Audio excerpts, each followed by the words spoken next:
সহজ সরল, কতটা সহজ সরল। সৌদি আরবে আমি যদি ভুল না করে থাকি, তাই না? সেখানে সংযুক্ত আরব আমিরাতে, সৌদিতেও কিছু হয়েছে, মালদ্বীপে কিছু এই ধরনের কাজ জায়গায় হয়েছে। তার মধ্যে সংযুক্ত আরব আমিরাতে যেটা হয়েছে যে 57 জন, সংখ্যাটা 57 জন মানুষ হচ্ছে একটা জায়গায় গেদারিং করে আসলে আন্দোলন করছিল, যখন ছাত্রদের উপর নির্মমভাবে অত্যাচার চালানো হচ্ছিল এবং নির্বিচারে গুলি চালানো হচ্ছিল। সেই সময়টা কিন্তু আমাদের ইন্টারনেটটা বন্ধ ছিল এবং তারা আসলে সেখানে থেকে কিন্তু মানে নিতে পারছিল না আর কি। তারপর তারা হচ্ছে সেখানে আন্দোলনে এবং এই জায়গায় আরেকটা বড় প্রেক্ষাপট আছে। এই দেশগুলোতে আপনি জানেন এই ধরনের সমাবেশ করা যায় না, রাস্তায় নামা যায় না, আইনগতভাবে নিষিদ্ধ। কিন্তু তারা কোনো কিছু চিন্তা ভাবনা না করে, তাদের ফ্যামিলির কথা চিন্তা ভাবনা না করে, কারণ জানেন এই শ্রমিক ভাইদের প্রতি কি পরিমাণ অনাচারটা করা হয়। তারা প্রত্যেকটা পদে পদে যে কত হেনস্থার শিকার হয়, এয়ারপোর্ট থেকে শুরু করে প্রত্যেকটা জায়গায় তাদের পাঠানো রেমিটেন্সের টাকায় আমার দেশের ইকোনমি চলে, অথচ তাদেরকে কি পরিমাণ হেনস্থা করা হয়েছে। তারা তাদের ফ্যামিলিতে যদি 1 মাস টাকা না পাঠাইতে পারে, তাদের অসুস্থ বাবা মায়ের হয়তো বা চিকিৎসা চলবে না, তাদের সন্তানের স্কুলের খরচ চলবে না, তাদের ফ্যামিলি চলবে না। তারা কোনো কিছুর দিকে না তাকিয়ে আমাদের জন্য ওই ভিন দেশের প্রবাসে তারা দাঁড়িয়ে গেছে। ইউরোপ আমেরিকার অনেক স্টুডেন্ট যারা পড়াশোনা করতে গেছে বাংলাদেশ থেকে, তারা কিন্তু মানববন্ধন করেছে বিভিন্ন দেশের দূতাবাসের সামনে বিভিন্ন জায়গা থেকে। এইটা কিন্তু বড় ধরনের একটা ট্র্যাকশন নিয়ে এসেছে। তারা কিন্তু লেখালেখির মাধ্যমে, অ্যাক্টিভিজমের মাধ্যমে দাঁড়িয়ে গেছে। ইভেন যেহেতু এই আন্দোলনে প্রথম থেকে আমি ওতপ্রোতভাবে জড়িত ছিলাম, বিদেশে যেসব শিক্ষিত কমিউনিটি আছে তারা কিন্তু সরাসরি আমাদের সাথে যোগাযোগ রাখতো। তারা একটা ইউরোপ এবং আমেরিকা সেন্ট্রিক বড় একটা কমিউনিটি তারা দাঁড় করিয়ে ফেলেছিল যে এই আন্দোলনে যারা আহত হবে তাদেরকে চিকিৎসা যাতে করানো যায়, তারা জনমত গঠনের জন্য কাজ করছিল।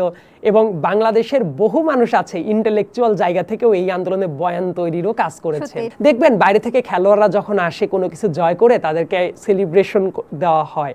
সো আমি চাই এই যে মানুষগুলো যখন আসবে তাদেরকে এই ধরনের সেলিব্রেশনটা দেওয়া উচিত। We really owe to them. যে সুখবরটা দিতে চাচ্ছিলাম যে এই যে সংযুক্ত আরব আমিরাতে যে 57 জনকে আসলে জেলে নেওয়া হয়েছিল এবং দ্বন্দ্বে কিন্তু সাজা দেওয়া হয়েছিল, তাদেরকে কিন্তু মুক্ত করা হয়েছে।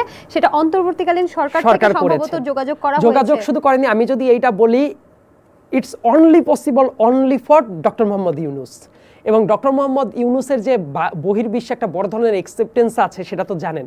যখন 5 তারিখের পর থেকে এই পরিবারের অনেক লোক কিন্তু আমার সাথে যোগাযোগ করেছে, আমরা এটা নিয়ে সোশ্যাল অ্যাওয়ারনেস তৈরি করার চেষ্টা করেছি, অ্যাক্টিভিজম করেছে এবং তারা বিভিন্ন জায়গায় কথা বলেছে।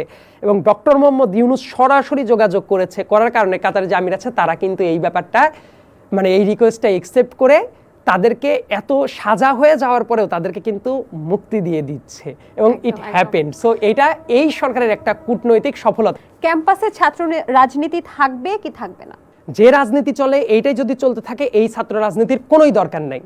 কিন্তু যদি কিছু পলিসি রিফর্ম করা যায়, এটা নিয়ে আমার একটা বিস্তারিত ভিডিও ডিবেটে আছে, সেটা অনলাইনে পাবেন।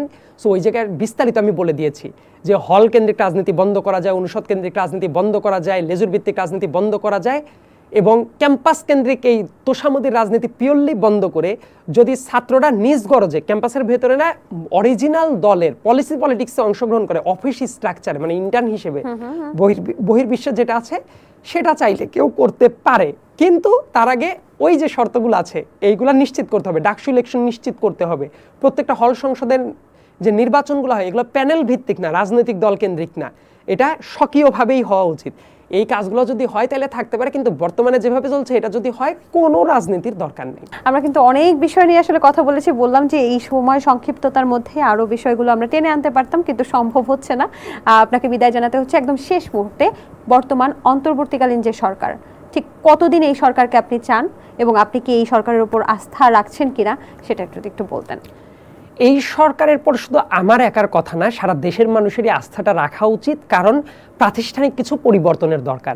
একটা দেশকে যদি সত্যিকার অর্থে চেঞ্জ করতে হয়, আপনার এটা বিশ্বাস রাখতেই হবে রাজনৈতিক দলগুলাই এই চেঞ্জটা করতে পারে। কিন্তু রাজনৈতিক দলগুলা চেঞ্জ করার যে স্ট্রাকচার, সেই স্ট্রাকচারই তো নাই। বিগত 15 বছরে সব ভেঙে চুরে ছারখার করে দেওয়া হয়েছে। সো দেশের প্রাতিষ্ঠানিক ডেমোক্রেসিটা ব্যাক করানোর জন্য এই সরকারের কাজ করতেই হবে, যাতে করে পরবর্তীতে যারা সরকার হিসেবে আসবে আর একটা শেখ হাসিনা তৈরির মেকানিজমে তারা যাতে সেই সুযোগটাই না পায়। ধরেন ইলেকশন কমিশন যদি শক্তিশালী থাকে, দেশের নিরাপত্তার সাথে জড়িত যারা পুলিশ থেকে শুরু করে সশস্ত্র বাহিনী থেকে যারা আছে তারা যদি প্রত্যেকে সক্রিয় ভূমিকা রাখতে পারে, দেশের দুদক বলেন, মানবাধিকার কমিশন বলেন, তারা যাতে চেক অ্যান্ড ব্যালেন্সের ভেতরে থাকতে পারে, প্রত্যেকটা প্রতিষ্ঠান যদি শক্তভাবে দাঁড়াতে পারে, ইনক্লুডিং মিডিয়া, মিডিয়ার কাজ যদি মিডিয়া করতে পারে স্বাধীনভাবে, আমি চাই প্রত্যেকটা প্রতিষ্ঠান তারা প্রাতিষ্ঠানিক ডেমোক্রেসির আওতায় চলে যাক এবং রাজনৈতিক দলগুলো রিফরমেশন হোক, যাতে করে সামনের বাংলাদেশে আরেকটা শেখ হাসিনা তৈরি না হয়। এবং এইটা করার জন্য যে সংস্কারের সময়টা দরকার সেটাই অন্তর্বর্তীকালীন সরকারের থাকা উচিত। একই সাথে